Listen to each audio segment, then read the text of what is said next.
I'm 21M, the middle child of 5 siblings. And I always knew my mom treated me very differently from the rest of my siblings. It caused my parents' marriage to end because my dad made it very clear he wouldn't tolerate her being so different with me. This was after he tried to figure out why she was so different with me. A few close family knew and said it was PPD from when she had me that apparently only affected her ability to bond with me and not any of my 4 siblings, just me, the middle kid. I have a sibling 1 year younger than me and she bonded with her just fine. I was a teenager when I got into a fight with mom one day and she accused me of always hating her and never wanting her to be happy. I asked what the duck she meant by that, and she told me that I had to come on the one day she had other plans, that it was bad enough I was overdue when I was born. But I prevented her from reading a book that released that day that she'd made plans to read months in advance. She told me I just had to be born that day, so she was too tired to read it on the release day and she was weeks behind. She said I couldn't even be born normally like my siblings and I was a C-section baby. She told me it ducked her plans so bad and I never seemed to care. Then she mentioned how much I cried when she was around and how good I did with dad. She said I made her seem like such a monster and none of my siblings were like that. She told me I clearly always wanted to come between her and dad. She was pretty serious about it too. She said I started ducking her over the day I was born. It really shocked me when she told me all this. At first I didn't want to believe it. Dad and I even did a DNA test around that time because we were like, maybe she's making up a dumb reason so we won't know she cheated, but I'm definitely dad's kid. DNA confirmed it. My relationship with mom is as bad as the day I was born apparently, and I get a hard time from some family friends and extended family members who see me not being close with my mom as me being shitty to her for no reason. They put the bad relationship on me, and at my grandparents' house on Saturday, I got so tired of the comments and mom sneering at me the whole time. I exposed what she said to me when I was a teenager and the blame she put on me being born the wrong day for our bad relationship. Mom half admitted it because she got so angry she verbally lashed out at me. It created a shit show, and some family members think I made a big deal out of nothing, but others were disgusted with mom.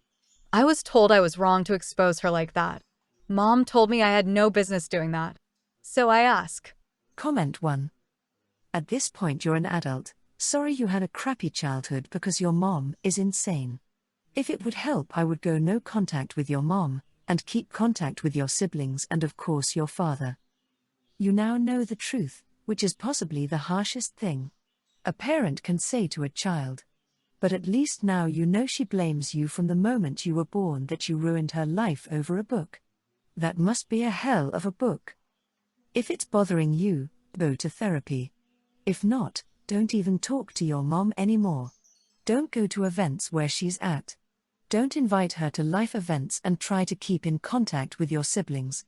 The family that is on your side, because it's true. NTA, but your mom needs serious therapy and help. Comment 2. NTA. Your mom sounds like a piece of work. Could be PPD, but thinking she was going to get time to read a book before or after your birth was delusional, and it seems she cared more about that than giving a shit about her newborn baby. She'd have been too tired to read anyway, whether after your birth or not, and she said you were late, so how'd she think she'd be able to read the book if you came on time? She's just a shitty parent, and your dad was right to have a problem with her treatment of you. Your family doesn't see all the other things that go on or hear what is said, so their opinions don't matter. Comment 3. NTA. I am also an unwanted child of a horrible narcissist mother. They blame us for being mean to them as babies, they blame us for the inconvenience of raising us, they blame us for why they hate us. There's nothing you can do about it, and I'm sorry. The only thing you could do, and this is if you wanted to, would be to cut her out of your life. She will never apologize, she will never see you as a person who deserves to be loved. I'm glad you told everyone the truth. Hold on to that truth and get the hell away from that awful woman. 8 months ago, my best friend of 5+ years, we'll call her A, 21, announced she was getting married and asked me, 21, to be her mo. It was a no-brainer for me because we've been each other's best friends since middle school. We spent months looking at wedding dresses, bridesmaids' dresses, decorations, color schemes, going over the guest list, etc. At this point, everything was running smoothly and we were on great terms.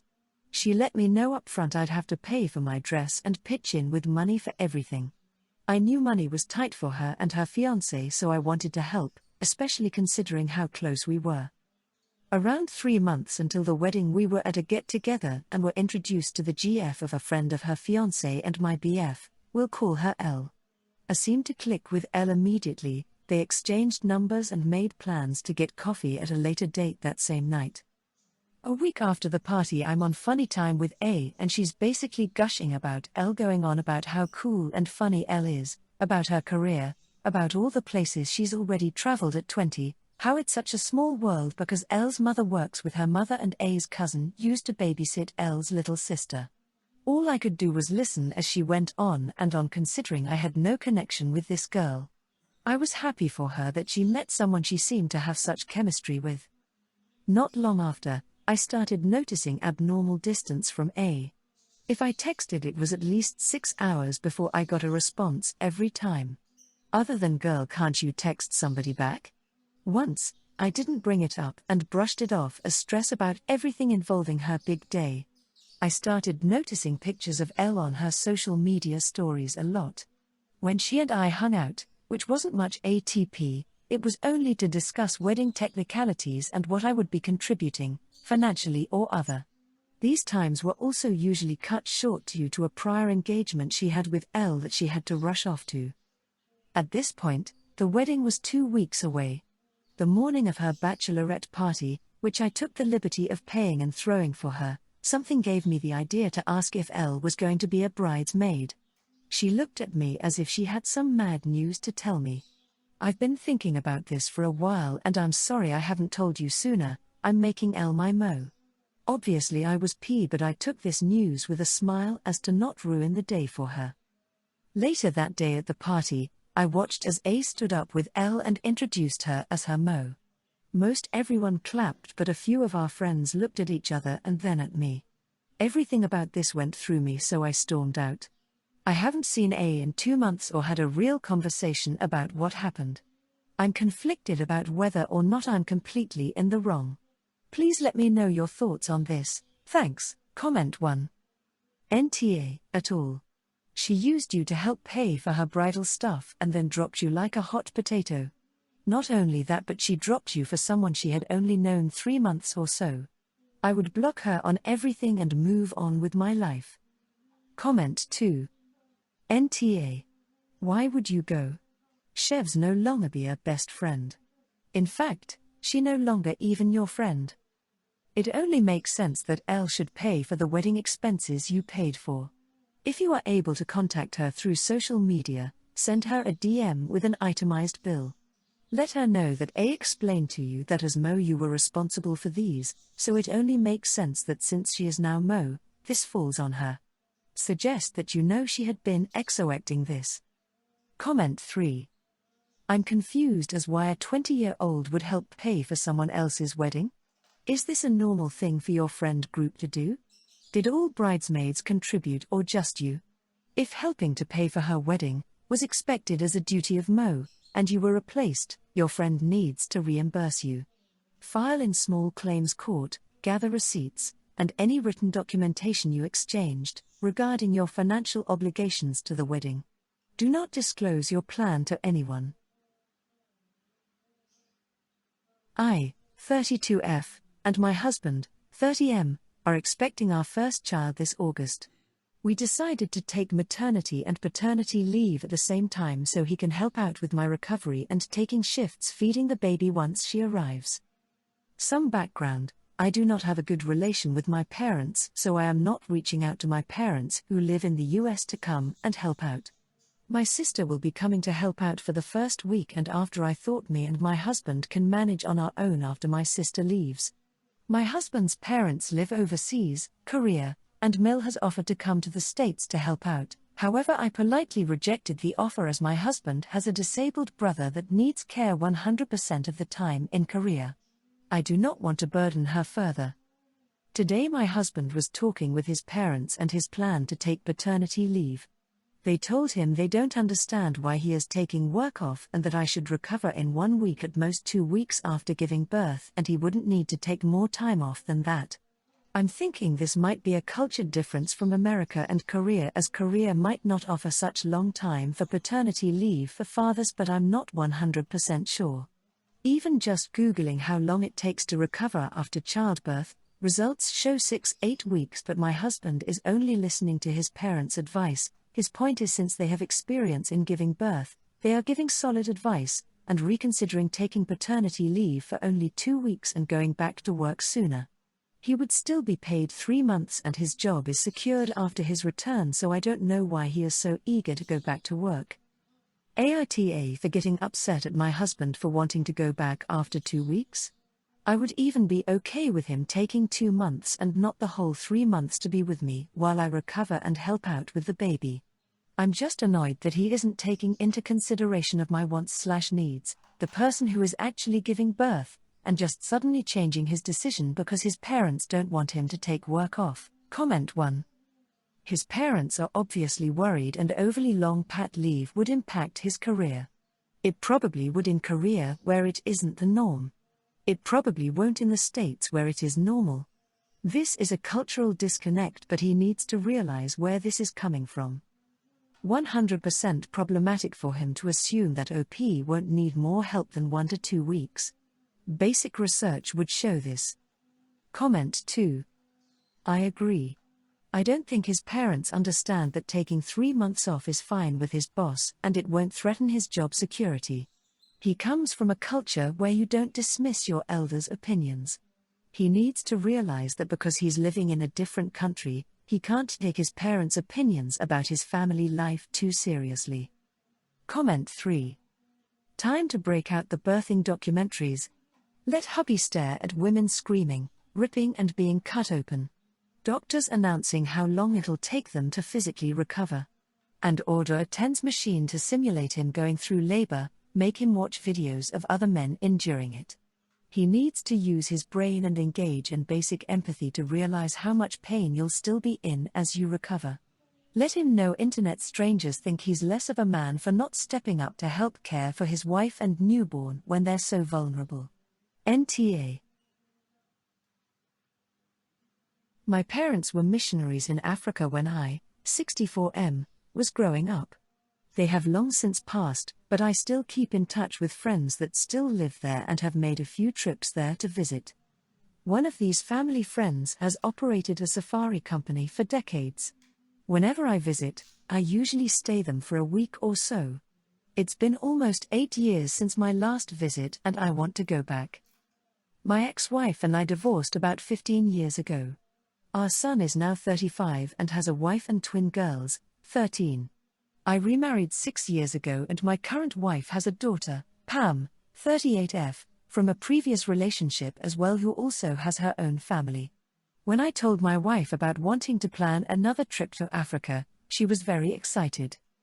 I contacted my family friend and he offered me a great deal to stay at their safari camp, but only for a specific 2-week window. I told my wife about the deal my friend offered and she asked if it would be possible to invite her daughter and her family with on the trip. I was hesitant because Pam and I have never really seen eye to eye, but I figured this might be the type of trip that would bring us closer through a unique shared experience. When we first approached Pam about the idea, she was totally on board. But things went south pretty quick. First, the window for the trip wouldn't work for them because Pam's daughter has a softball tournament at that time that she can't miss. They did, however, offer to help cover the higher cost so that daughter could still make the tournament. Next, however, came the deal breaker. Pam had asked how I knew my friends there and I explained that my parents were missionaries long ago. A few days later, she came to visit with her daughters and told me that they are uncomfortable staying with colonizers and asked if we can change the trip completely. I straight up told them no and told them they are no longer welcome to join us on this trip. It turned into an argument and I had to ask them to leave. My wife was in tears by the end of it. Not wanting to miss out on the deal my friend was offering, I instead extended the invitation to my son and his family. He jumped at the opportunity without asking any questions. When I told him about the time window and where we were staying, he said he didn't care and they would make it work. No hassle. I told my wife that my son and his family would be joining us on the trip instead, and she got mad at me. She told me that I should have at least tried to talk with Pam about it again to see if we could make it work before inviting my son. I told her that I am not going to bring Pam and her family after they insulted my parents and have been making everything more difficult from day one. I told her my son and his family aren't making this nearly as difficult as Pam has been, and they also didn't call my parents colonizers. My wife thinks I should give Pam another chance, but it's too late for that. Comment 1. Nah. I have missionaries among my grandparents as well, in West Africa. Missionary work is colonization. It has had horrific effects all across the continent. You don't have to like that fact or want to dwell on it, and you don't have to take your stepdaughter's family on the trip. You're allowed to take who you want. Your stepdaughter is also allowed to accurately observe the world around her and make factual statements, even if you disapprove of them, because they make you feel guilty about your family's complicity in colonialism. Comment 2. NTA. Good on you for disinviting Pam and her brood. I've done volunteer work in Africa and I am in awe of the commitment, selflessness and dedication shown by the missionaries that work in the remotest part of the continent. They are not in the same category as colonizers. ETA, I just realized that you haven't made this trip since marrying your new wife. Are you sure she doesn't share the same sentiments as her daughter? Comment 3. NTA, and if she wants to call someone colonizers, she shouldn't look at the missionaries of the last century, but at the big corporations of today, and by extension herself, who exploit the natural resources of a country and keep the profits while leaving the country to deal with the environmental consequences. That includes, for example, companies that mine for rare earths which are used in her mobile phone, which she shouldn't be using if she is against colonizers and exploitation.